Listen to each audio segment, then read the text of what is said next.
Hey, I'm here at the Ford Edsels on Friday and to show you something. This is a 1958 Edsel.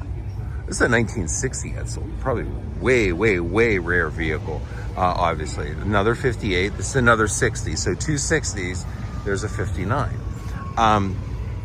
If you're familiar, this was the one that you most associate with Edsel. This is the one that was the infamous design. Had a backwards opening hood, but it had the split grille. And, you know, they would call it a horse color grille, whatever. But this actually was, there was a movement at the time to go back to the front radiator of traditional cars where you had your hood, it split off, you had your detachable fenders, and it was almost like a retro look at that time.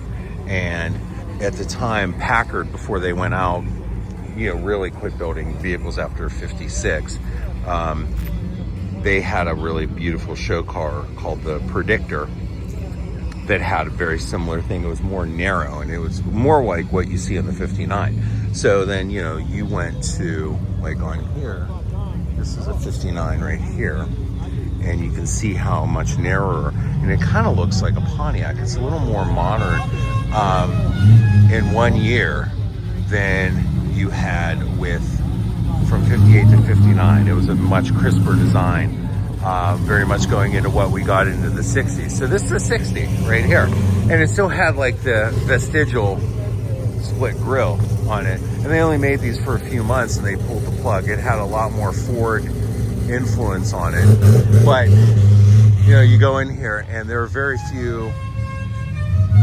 You see a lot more 58s generally at shows. You don't see a lot of these vehicles anywhere. These were really rare, but the 58, it's just such a gorgeous vehicle. You know, look at the wagon. Very much, if you've seen my 57 Chrysler, that scallop on the side is very reminiscent. They're very similar look, and I like that. I love the it's a very subtle two-toning, not really any fin, and I do like the style of these vehicles because I was a big fan of Packard, and this is very reminiscent of what Packard was trying to bring out for 57, 58, and that always gets lost in the discussion of these cars. But this was considered controversial, or the people make jokes. You know, think about today what they say about Cybertrucks. Well, and I'm not getting into anything political, but the design of it's kind of over the top and people make jokes. But then there are people that say, you know what, I really like it. It speaks to me, it's whatever.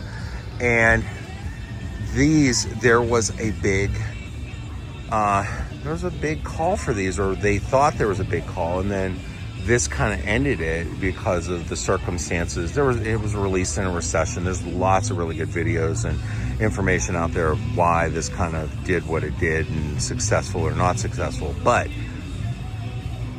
there was a lot of people that wanted these, and no one ever really talks about that. They said, oh, this was some silly styling exercise, and it really wasn't. So anyway, it's a pretty nice meeting of Edsels. One of many things here. There's 55, 56 Victorias over there we walk through.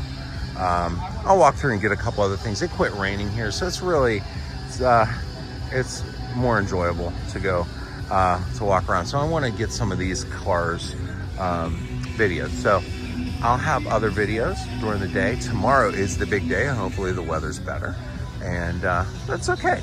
I'm here. We're having fun. Thanks for watching. Tune in for other stuff. I have my Bronco up here.